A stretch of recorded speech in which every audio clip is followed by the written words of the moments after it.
We are Movie Menu Reviews, the Anne Hathaway of podcasts.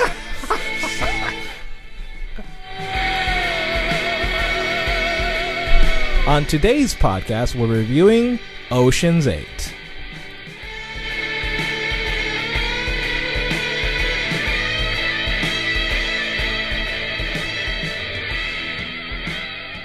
Welcome, ladies and gents. I am Z, not Dan.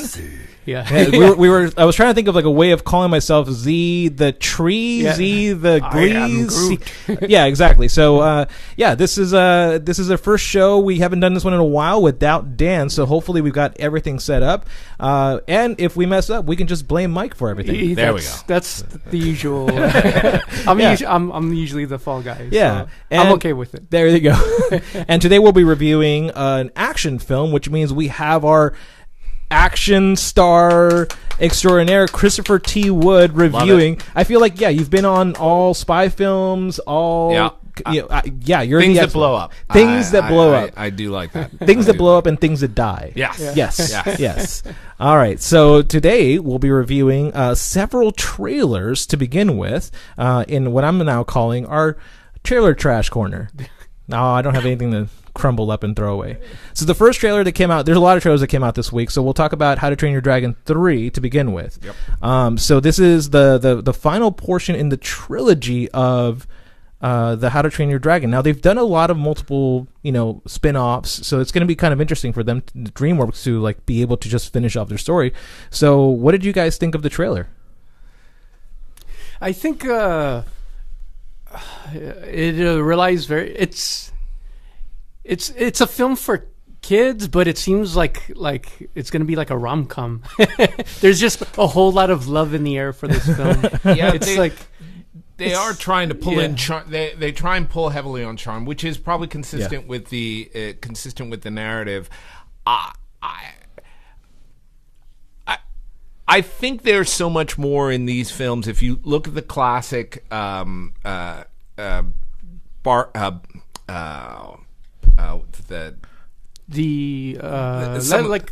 more like classic. So you're talking Arthurian? Yeah. So like King Arthur or Sword in the Stone, the classic animated series that go back to the beginning. There's deep there's a deep pain and significance that is essentially growth. And I don't know, these films are always they're gonna strike a tier, but I think they just, and you can see, judging only for the trailer, they're saying, hey, by the way, come here, you're gonna be safe. And I see what you mean. And that's what would hold me out. If I had a niece who insisted on going, I would go, but I'm not gonna see. What's the thing about the deer that comes? The classic. Yeah, you're talking about the Princess Mononoke. No. The deer coming in. The deer. Bambi. Bambi. Oh, yes. Bambi. I mean, if you think about it, Bambi is now a sense of like the lightest-hearted movie, but it's actually extraordinarily painful. Yeah, that's a tough film, and none of these later films are delving into that space, which I think keeps them out of the iconic realm for what they could be. For sure, absolutely. And I remember watching, and we reviewed How to Train Your Dragon 2, and just thinking like, oh, that went a lot darker than I expected it to, but it managed to bounce back in a way that like I felt like, the gravitas of like death should really kind of like be focused on. So if you guys don't remember, I think in part 2, the dad gets killed. Yeah, by the dragon. By the dragon, yes. Yeah, by his friend. By his own friend. His own friend kills his dad. So and they completely, I feel like they played it off. They didn't actually focus on that death. He's sad for a moment. Yeah. and then the dragon's king. Yeah, there you go. And so then you kind of lose a little bit of it. So I'm looking forward to it only because I've been a fan of the series, but you're absolutely right. They kind of do that Marvel thing where like they don't really focus on the grief as much as they should. Yeah. They just take that step back, and I'm sure they've done it seems like this. They've done a ton of focus groups that probably had complaints about Bambi. I mean, if you think about it, it's probably idolized. Most people may very well forget where that film goes. Yeah. And they're like, you know what? In today's world, I think a lot of parents don't bring their kids to see Bambi. I would agree with that for sure. The older Disney films are kind of... They're rough. Like if you see like Pinocchio, like oh some of yeah, the creepier... oh no, they're really Dumbo. Yeah. Really, as a kid growing up, Dumbo really as well. creeped me out. Like the purple elephants is still something that I like have nightmares That's a big about. fear. Oh, it's a huge fear, absolutely. Yeah, and you don't see that as often. And I think the only one that I saw lately where it was like super weird and super trippy was A Good Dinosaur, where out of nowhere the two lead characters eat shrooms. Yeah, that and is they my have favorite. an acid trip. That's my favorite scene in that film. And you don't see that as often as much. Like Pixar has a way of like humanizing and giving you like that feeling of like soul crushing, but like you don't see darkness as much anymore. Yeah. And I think that keeps them out of probably lets you do endless sequels. Mm-hmm. Yeah. And it certainly does, because you don't want Bambi the sequel. Yeah. I believe that's a zombie movie. Straight to DVD. Yeah, it's a dad. The dad comes back to life and he's a zombie. I would watch that. Much better film. It enables people to also move away from your film. Yeah, absolutely. And whether that's problematic or not, I assume they just look at the bank to see if that's the case. Yeah. To change gears, let's talk about the next trailer on our list here, The Girl in the Spider's Web. So this is a return for the series of The Girl with the Dragon Tattoo, and I believe that the Swedish translation was Men Who Hurt Women, and I feel like this trailer like really picks up from that mood correctly. So if you watch the trailer, it starts off with Lisbeth, a new actress playing Lisbeth, the same actress who played the Queen in The Crown, which is kind of weird to see her do something like this. What did you guys think of the trailer and how she treats men who abuse women? These are... It's perfectly timed. It explores a very dark place where we almost...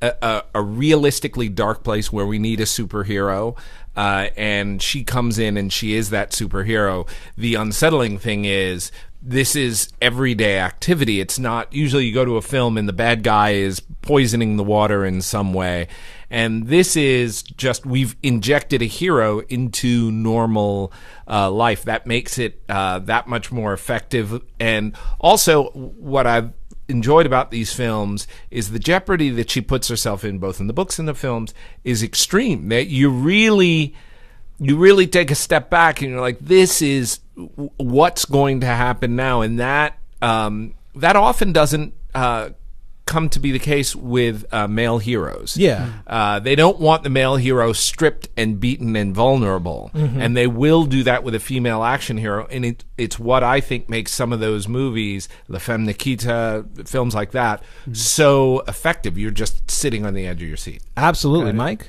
I'm not too familiar with just the series itself, so I would have to catch up on the series itself and then watch this one as well. Yeah, So. and I think the key thing, we talked about it when we were watching the trailer, is that they've moved away. I mean, they haven't moved away visually. I feel like the David Fincher's style is still in this trailer, but they have moved away from like its massive cast, right? You had not Noomi Rapace, that was the original actress from the Swedish versions, but I forgot her name. But you had Rooney Mara, and you also had James Bond in that the secondary role, and now it's going to Claire Foy, who is for the most part a TV actress.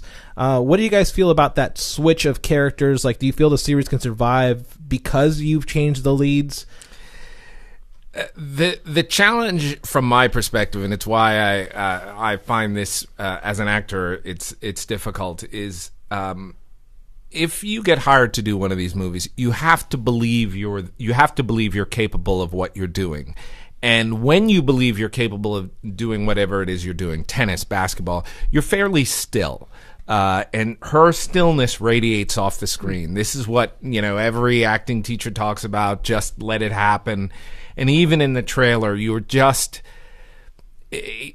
quickly get away from the celebrity of the actor that's been hired, and you actually think you're in that story. And that's what I got. I will see it on the first day.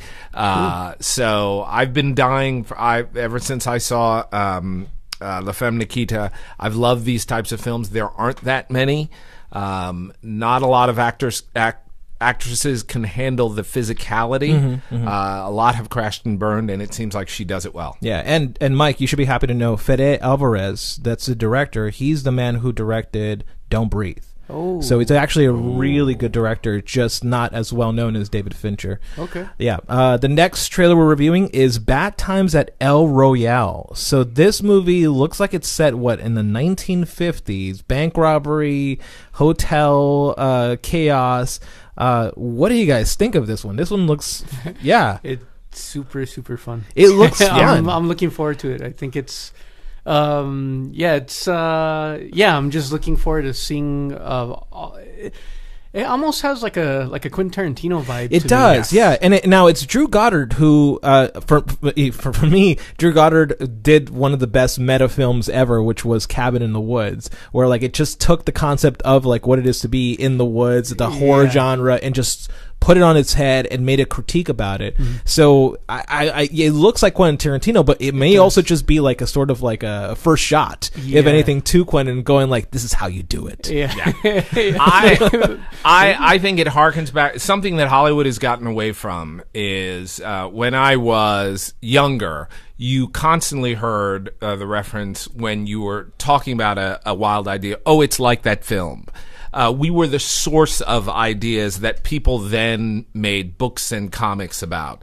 We've flipped that on its head, and almost all of our productions are the original source is someplace else, and the original source is the source of the cool. So the Marvel comic, what have you. And what I was just thrilled about, now maybe this is from a book, I do not know, but it was good to see Hollywood just coming up with a new idea. And that's what that's what struck me about it. It wasn't a, hey, remember that cool thing, now we're making the movie. It's just like, you know what, these are a bunch of guys that sat around and said boom. And I imagine it is not derivative of a prior product. And the quickest thing that tells me that is the quality of the actors that they got. They got a lot of good actors. A lot of the top actors don't want to come in there and just remake fanboy fantasy. They want to put their initial stamp on it. So that's what I and Drew Goddard is known for doing things like that. But speaking of rehashing the past, the next trailer is Halloween. So we have Halloween. This is now completely separate from the Rob Zombie movies. This is completely independent of that, and it looks a little bit like, even at that, a sequel of the original film. I'm not really clear as like where in the timeline this is, but you do have Jamie Lee Curtis returning as her character Laurie Strode. So what did you guys think of this trailer? This almost feels like a Terminator 1, Terminator 2 situation. It does. You're right. Because like in Terminator 1, you had I forgot the Connor. Linda Hamilton. Hamilton. She didn't know what was going on, and now this one looks like she definitely knows what's going on, and she's ready for the past to come back. Yeah. Well, I loved it. I love me some Jamie Lee Curtis. Always have. I think it is a film that benefits from what Rob Zombie did. In the sense that what Rob Zombie really did was he looked at this horror story and sort of stepped back and said, how could that really happen? And actually, as we study the news, people do go off the rails. And that's really what he tracked. Maybe the second one was sort of taken to the extreme. But the reason this film picks up on it is he has now imbued that character with a sense of, this is where these things come from. So I think it's going to benefit. I thought the look and feel of it copied quite a bit of what Rob Zombie I did get presented. a lot of that, it was for sure. It was not the John Carpenter. Not at all. Not at all. It definitely felt really different. And I don't mind that, because if Jamie Lee Curtis is going to come back, she's been kicking around for a long time. She is a brilliant actress, and I want her to have the best vehicle. And I'm always a big fan of, when it comes to horror and violence, putting the full talent weight of the film industry behind it, as opposed to just saying, look, if we spray some blood on the wall, it'll make the small festivals and we're good, and it's cheap. And they didn't seem like they were doing that. I'm looking at the poster for Get Out. Maybe now people say, hey, we can make one of these movies. We can make money. And we may get critical acclaim. Yeah, for sure. And it's interesting because it's also being produced by Blumhouse, so we know for a fact that they put money behind their talent. That when they get a good script, they're like, let's throw everything we can. Now they'll sometimes make really shitty ones, like I forget the one. It was like the knock knock one, but it's a Truth Dare. That was a really terrible. But they do those films initially because they know that one, they're easy and cheap to produce, but then you get a lot of money, so you can produce some of these bigger movies. Yep. And I think that you guys reviewed Upgraded last week. Wasn't that Blumhouse? Yeah, that was Blumhouse. Yeah. So they know how to push money into the right corners, knowing that like you back a good talent up, somebody like Jamie Lee Curtis, and you know for a fact that they'll produce something really good. This movie is also directed by David Gordon Green, who, from what it looks like, hasn't really done horror at all. So it's very interesting that they're giving it to a novice, and they're going like, "Here, you play around with it, and you do your own thing." Well, I don't think that's a bad choice, because I think what always makes horror interesting is it's bad circumstances that attach themselves to everyday life, a love affair, a divorce, something like that. So you have to be able to do that everyday life with truth. Yeah. Whereas most of the time you see, and it starts and there's 6 white kids with 1 representative minority driving through the woods, and it's kind of like wait until the blood starts flying. Whereas if you start this as a relationship that people bite into for whatever reason, now they can't get away when the monster comes through the door. And not to say that he's a novice at directing. He's directed a lot of things. He's just I didn't in see anything genre. in the horror genre. Yeah, he did Eastbound and Down. So he's done more comedy than he's done what it looks like horror. The final trailer we're going to be talking about is what I'm looking forward to is The Predator. So this one is directed by Shane Black, who I'm a huge fan of, and I kind of wish he didn't do this film and just went back to doing another Hollywood.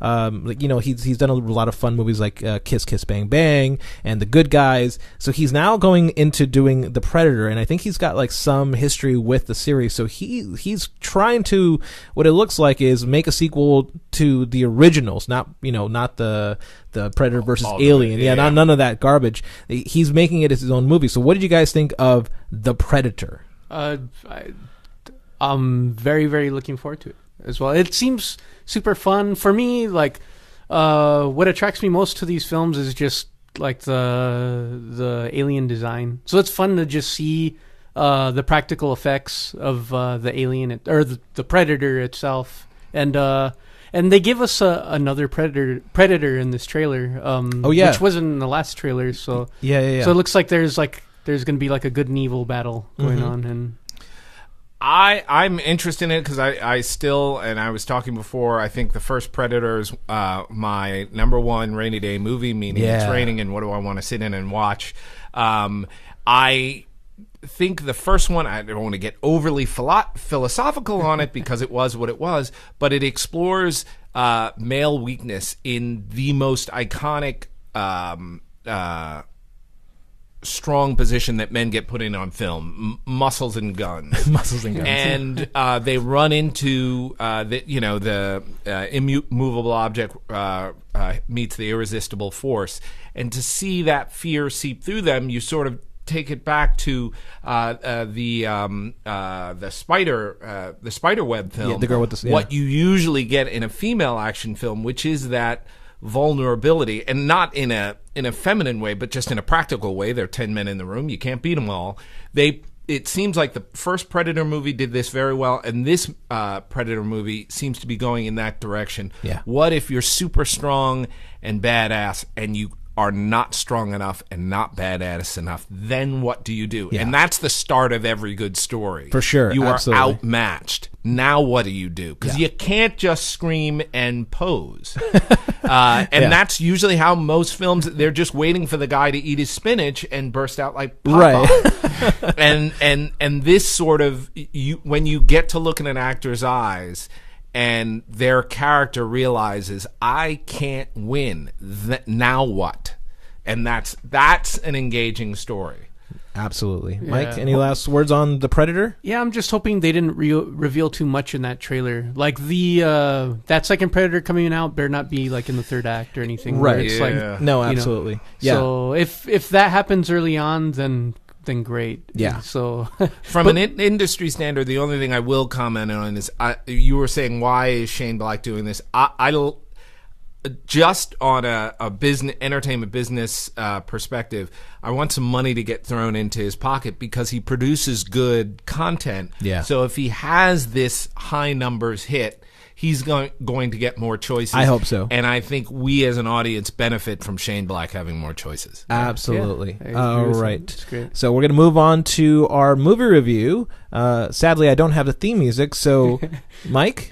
Movie menu. There you go. All right. Thank you. I appreciate that. Oh, that was not planned at all. I just was like, I forgot to cue up the music. All right. So, let's take a step back. The movie we're reviewing is Ocean's 8, directed by Gary Ross, written by Gary Ross and Olivia Milch, starring Sandra Bullock, Cate Blanchett, Anne Hathaway, Mindy Kaling, Sarah Paulson, Awkwafina, Rihanna, and Helena Bonham Carter. I think I got all of them. Yeah. All right. Here's the plot. Debbie Ocean gathers an all-female crew to attempt an impossible heist at New York City's yearly Met Gala.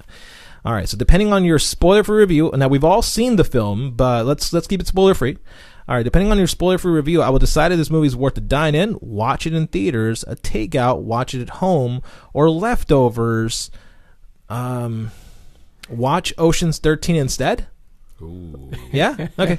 All right. Now, whoever wins will earn a point, and whoever has the most points at the end of the season will develop a segment that will air at the end of the season. Christopher, since you are a guest, you get to bundle and roll over your points to either create a segment or, I guess we did Starbucks? No, what do we do?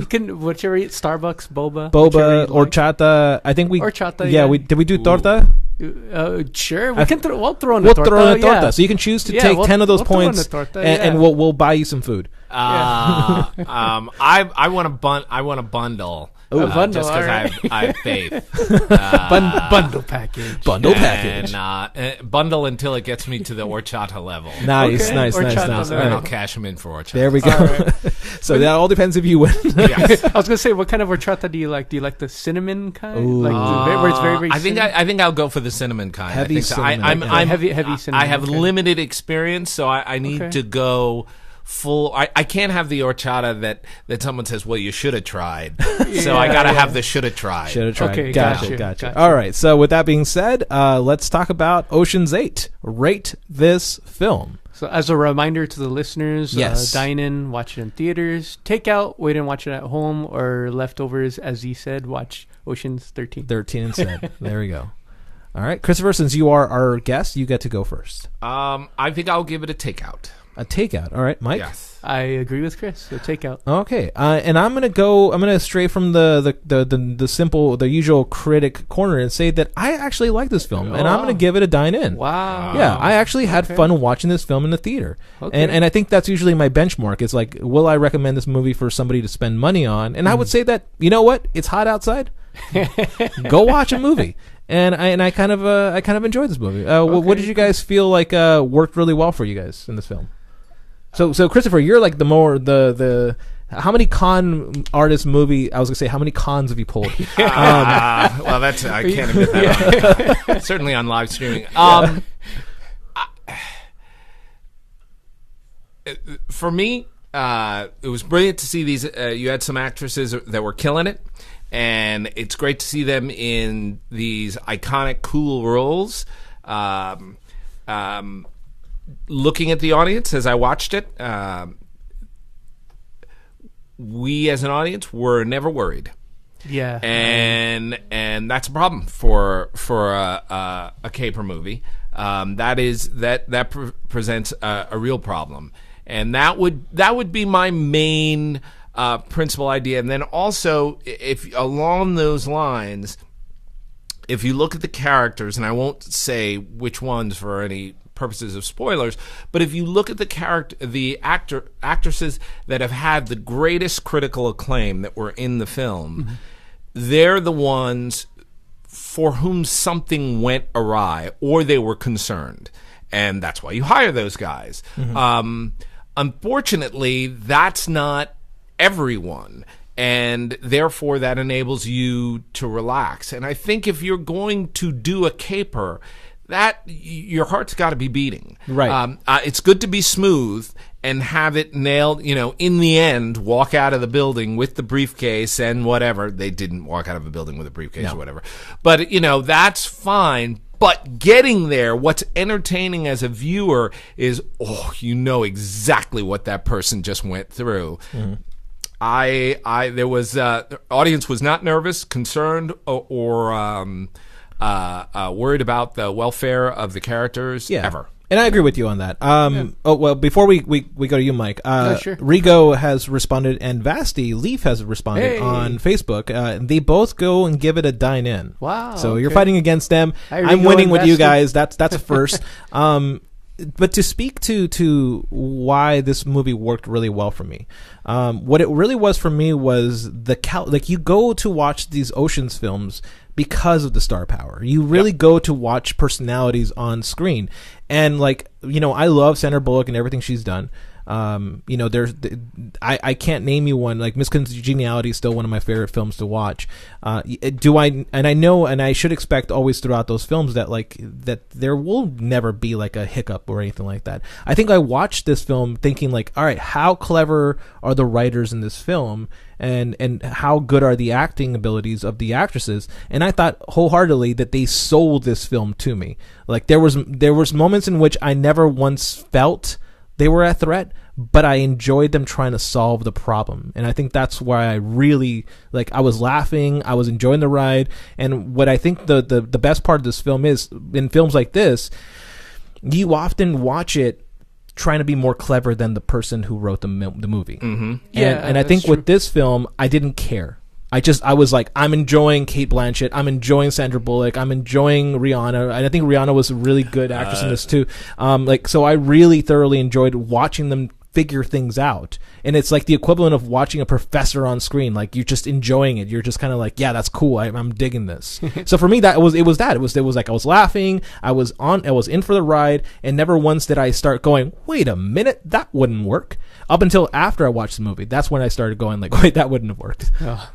I hear you on that realm, and I take it. I just think, and I think the Rihanna. This was, by the way, Rihanna got great tape off of this. It was phenomenal. But I think Rihanna's performance, for its benefit, and both presents a benefit and a difficulty, and that is, if you look at her character, she never had any problems. She was just good at what she did. She started out good and ended up good, and that's a great quick visual for Rihanna. I think she'll get cast again, but obviously she'll get cast again because she's got cooled down. But if you look at, and this is what I was saying, if you look at some of the other characters that have that critical acclaim, they all had that moment of oh no.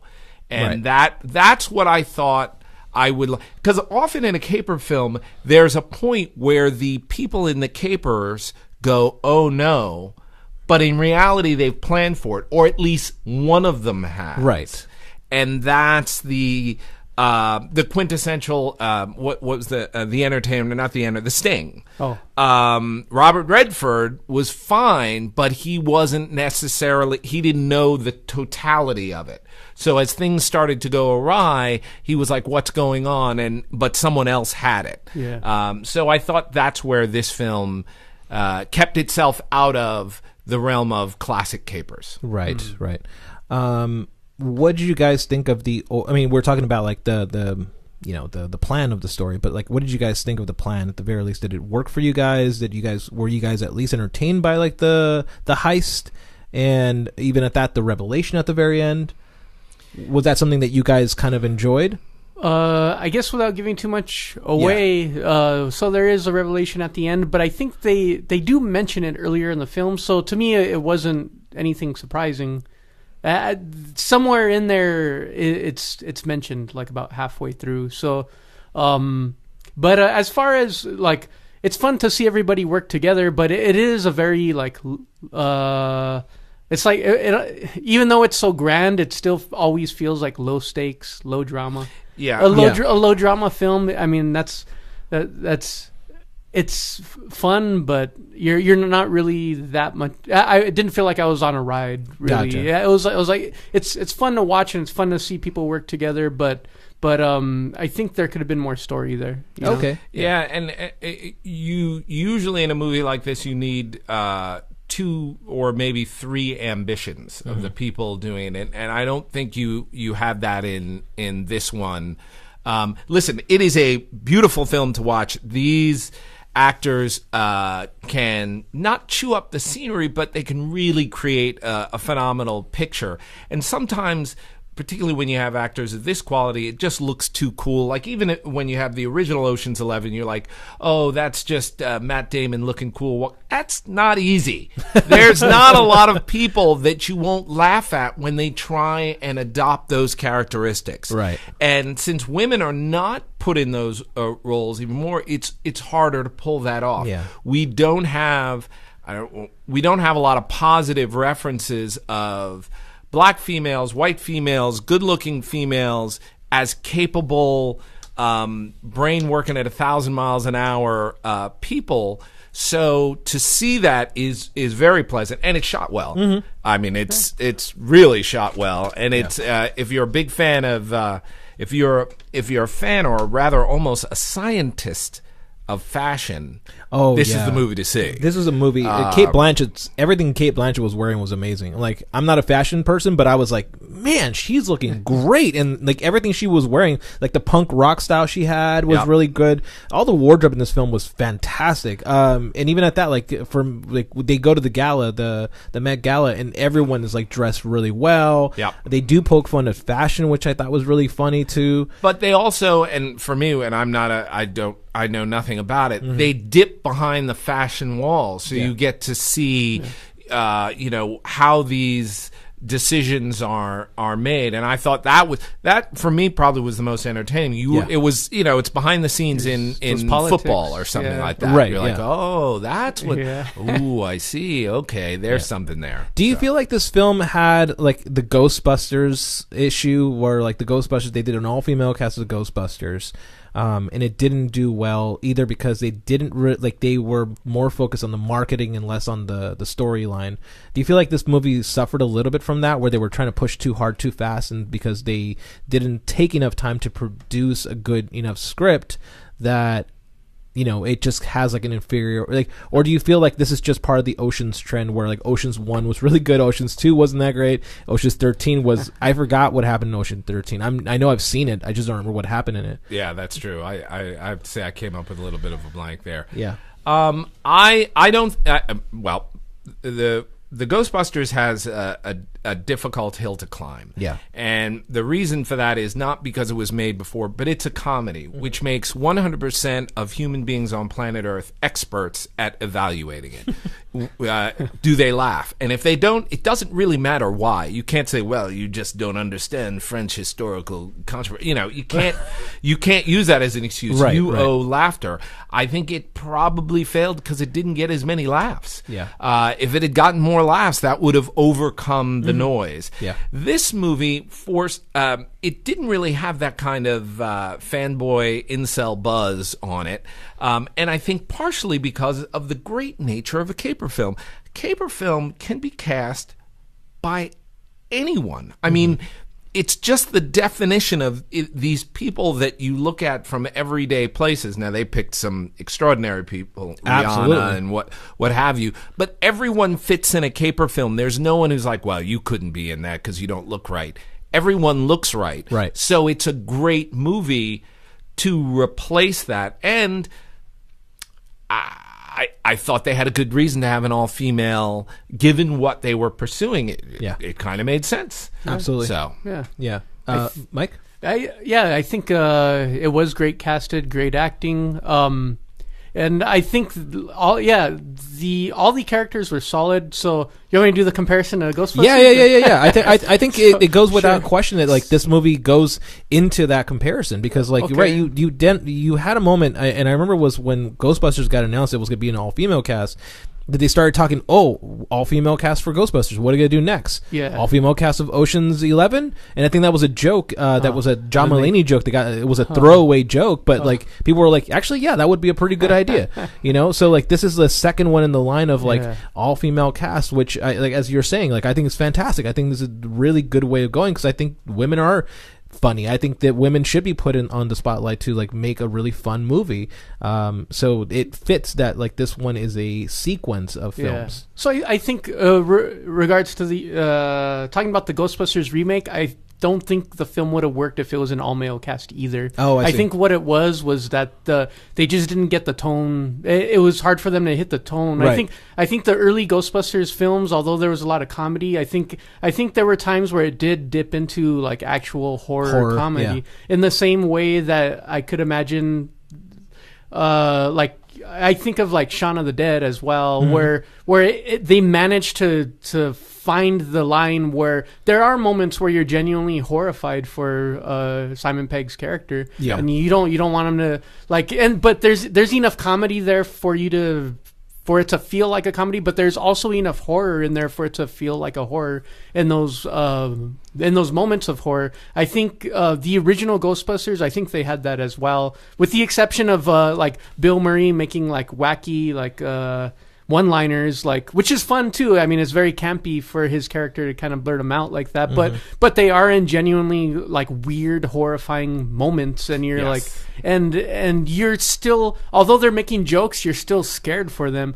In this Ghostbusters remake, like it's almost on a cartoony level, and I think that's kind of where that was lost. So I think the all-female cast could have worked. I think it was just the writing and the tone. They didn't hit it. They missed their mark on it, and that's what messed that up. So I think I feel like in comparison of like the new Ghostbusters to Ocean's 8, I think Ocean's 8 is definitely a better film. Yeah. And I would never say like yeah, like I was saying before, it's just a solid. It would be a solid script that's going to make it work. I mean, I shouldn't. If all the elements are solid and it's greatly executed, I can't imagine why anything wouldn't work. Yeah. But with Ocean's 8, I think the one problem it was just missing, as Chris mentioned in the beginning, was like where are the hiccups? Like if you set something, it's like you see somebody set up the dominoes and then they flick the dominoes and then they're just all knocking down, and it's kind of like it's fun to see them all get knocked down, but there's no moment where it's like, oh, what's happening? How's the next piece going to get hit? Right. And so there's no real like. And they all seem very, very minor. It's like this one thing, got it, it's done. Yeah. This other thing, done. And then it's kind of like, and then the movie's over. Right. They set a plan. They set a plan, and it worked well. Yeah. And that's well. I will say this, and this is straight out of my own brain. I'm not sure that this is the case, but I think the blowback on how vile the comments were towards the Ghostbuster, the female version of Ghostbusters, tamped down a lot of that. Tamped down a lot of that criticism. Those critics and that criticism did not come off well. If you adopted that position, you weren't looking like you're ahead of the film zeitgeist. You actually, I think that school of thought took a beating, and therefore it's not. First, you're going up against some heavy hitters, a lot of that kind of criticism is to look cool, and I don't think people felt they would look very cool criticizing this film. Also, it's a caper film.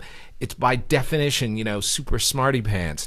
You can easily wind up looking like a fool. I mean, they could just have the ingenious plot, and you're the idiot that said it's not good because it's women in it. Right. That makes no sense. Yeah. No, I think this film, I think what it ultimately suffered was like they didn't know where to go. Is it a comedy or is it a caper film? And I think there's a good balance in that.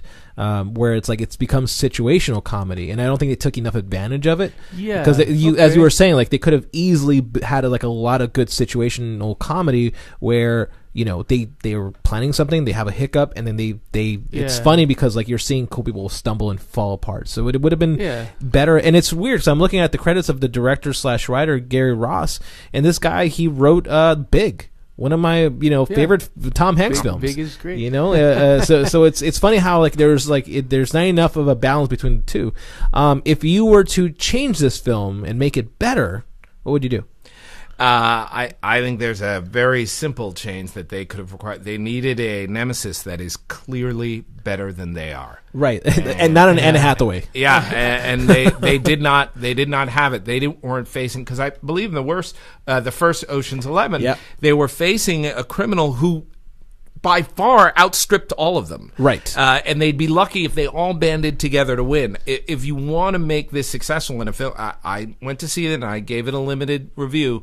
But if you told me the next movie was 8 versus 11, meaning for some reason the two groups had to go after each other or compete, I'm in. Now I'm like...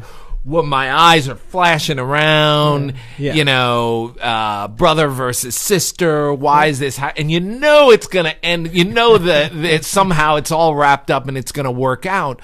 But you need a nemesis. And the first two Oceans, 11 and 12, or 11 and 12, they had epic enemies. Right. Those guys were bad guys. Yeah. These guys there were no one even remotely close to them. For sure. I agree with that. I did feel like there was a lot of moments in this film where they were trying to choose an enemy.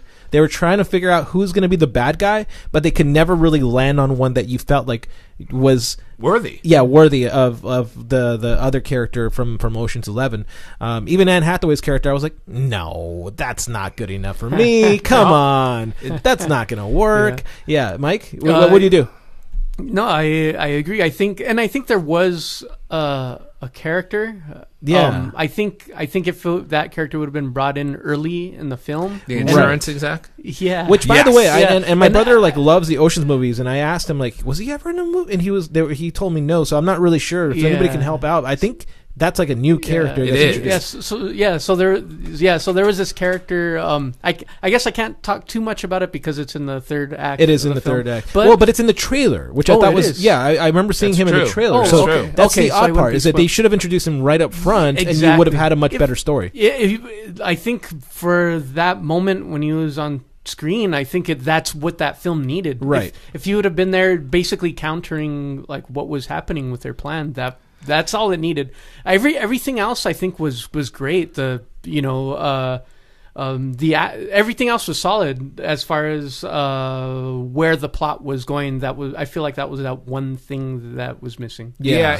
If you, I mean, this is again, it's the structural issue of the caper film. If you had, the main character saying, we've got everything planned and we're fine as long as so-and-so doesn't show up, and so-and-so walks through the door, there's your move. Now we're on our way. We're like, no. Then it turns into two people playing chess with each other instead of just one person playing chess with themselves and winning, which is what happens. It's exactly playing solitaire. James Corbin? Yep, he's a talk show host, and I thought I was very jealous. I don't know if he is...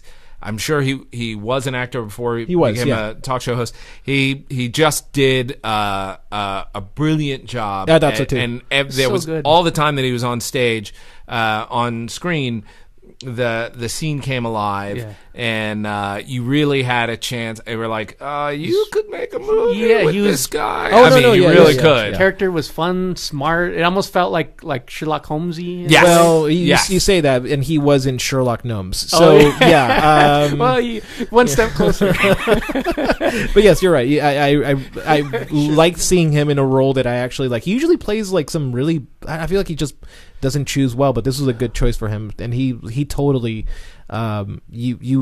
he was charismatic enough that as you said, like I would have wanted to see him as a villain, because you would not have been able to like look away from him going like, oh, he's really charming, but he's also the bad guy, so I don't want to like him. Well, he doesn't have to be the bad guy. He can just be the adversary. He's sort of like a Jean Valjean type, this is his job. He stops this kind of stuff. And that would have been, they beat everybody hands down. No one was close to as smart as they are. Yeah. That's like getting Schwarzenegger to fight smaller, skinnier people. I mean, okay, I guess I could go see it, but I kind of know where this is going. Yeah, exactly. You know. All right. Well, I mean, there's no real rating here, but is there any final words you would like to say about this film? I'm gonna make a comment purely on social grounds. The most prominent African American character in there was Rihanna. It was a perfect glossy for Rihanna and a benefit to her career. You saw actually toward the end of the movie where she walks, and this is not a spoiler, it's just Rihanna in a dress. Literally Rihanna walking down in a dress, and the audience groaned, meaning we just want more of that. I think the problem is, and I've seen this in Hollywood film after Hollywood film, the character they gave her, and maybe they didn't think as an actress she could do the conflict, but she very much played sort of that magic Negro character. I can see that. Who could just solve anything and had no dilemmas and no difficulty. And I'm telling you, if they had given her any amount of conflict or doubt, particularly in herself, that launches an acting career that does not stop, because she has that. She walked on the screen and people were like, I want to see more. But the character is just one who, because they're given the lines, they have no doubt. And I would call that, it's great to see the diverse casting, a huge missed opportunity. Mm-hmm. Mike, final words? I think everything's been covered. I think if you do decide to go see this in films, you won't in the theater, you won't be disappointed. I think it's exactly what you'd expect from, or what you've gotten from the which paid for. Yeah, and it follows a very similar thing to the other Better Oceans films. So I don't think it strays too far away. All the actresses were amazing in this. It's a fun film all around. I just. As we had mentioned before, I just wished there was another character. Yeah. I just wish there was a stronger antagonist. Yeah, antagonist, exactly. And all our leads are anti-heroes, so I guess it would be like a hero technically. That would be and I think that's what James Corbin could have easily done. Would have been. Yeah, exactly. Yeah. I still hold that this movie is a dine-in, only in that like it's a good, fun romp. You can go and watch it in theater. You can enjoy the crowd. I really enjoyed how the crowd responded to the film. All the jokes hit. There should have been an antagonist. I agree with you. As far as structure is concerned, I think this movie could have benefited from that. But I think that is like, if I were to like somebody that were to ask me like, is this worth watching in theaters? I would be like, yeah, absolutely. Only because it's a big screen film. It's a big screen film. You get to see like all the wardrobe. You get to see all the gala kind of like shoot out at you, and it was actually quite fun to watch in the theater, where the audience was with it. And even though it was, you're right, there's a weak antagonist, but the whole crowd was with the caper. What day and time did you see it? I saw it on Thursday night, so I watched it before like the big crowds.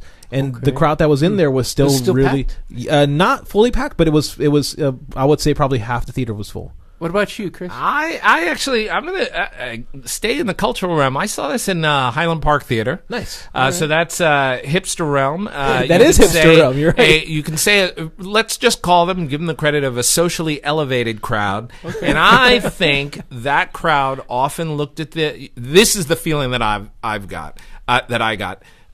They said, it's like you're sitting across the street, across from somebody. You're like, that's very funny. You're not laughing, but you're like, that's very funny. Yeah, that's amusing. Yeah, that's funny. That's good. Well done. Okay. But the laughs were not. People didn't loosen up. They didn't jump on the side of them because perhaps they had no trouble. Yeah. Gotcha. You know what this movie lacked? Melissa McCarthy, because Sandra Bullock and her bounced so well off each other. Okay. Yeah. I think that's what it lacked. Yeah. As the hero. As the hero, if her and James Corbin were if it was right, that would have been it. She has the chops. We have written Ocean's 9. Yeah. There you go. Well, I will say I thought they left the Indian American actress who has had her own show. Yeah. that was in the film, and I apologize for not remembering her. Mindy Kaling? Oh, I love Mindy. Mindy Kaling. Mindy, yeah, Mindy. She that's a funny human being who knows how to be funny, and I thought they left some stuff on the floor with her. I was like, yeah, you got to let her roll a little bit. Oh yeah, no, she's fantastic. So I didn't think they picked her up. I have to say, this was the Rihanna movie. I mean, the other actors were great, but the discovery of this film is Rihanna on screen, and she gets a lot of screen time. Oh yeah, and she can. I think she had a much filled it better. up. Yeah, much better role in this than she did in Valerian. I was thinking the same thing. Yeah, and Valerian, I really didn't like it. Her performance. Neither. This one, though, because it didn't play on that she's a singer. It played on her style and who she is as a person. I think that's what really sold me on her, and I want to see her in the next film for sure.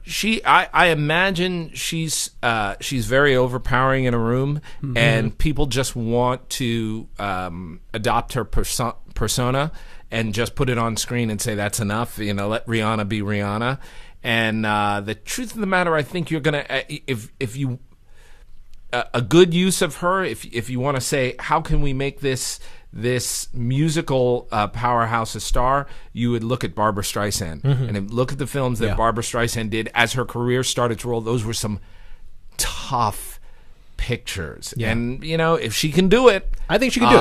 I think good Lord, that's some money. Yeah. All right. So I guess we're gonna say that the majority wins here. It is a takeout. Do you guys both get the point? Okay. I do not, sadly. Was there any more votes on? That was was just two that said dine in. So I'm imagining. Yeah, it is up to you, Z. And no, it is up to me. Clearly, the audience says that I win, but Christopher will get his horchata either. But you know what? I want you to get your horchata faster. There you go. All right. Thank you, Christopher, for being on the show. Absolutely. Is there anything you want to plug? I think I've said this before, but I will be. We finally have a shoot date for my directorial debut. Awesome. Oh, okay. Which is a short horror film. Don't Turn Around. All right. So cool. We'll see how that goes. We've got almost everything lined up. We just lost our production designer, so we're looking around. But I have a line on some good people, and I just need to talk to them. But I'm very excited about it. It's a nice little, hopefully, if I don't screw it up, and that's highly likely, nice little exploration of fear.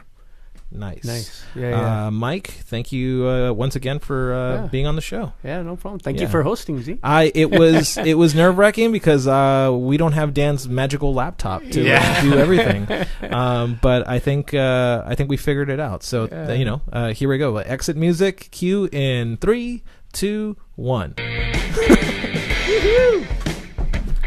Well done. So you guys are doing them all live now? Yeah.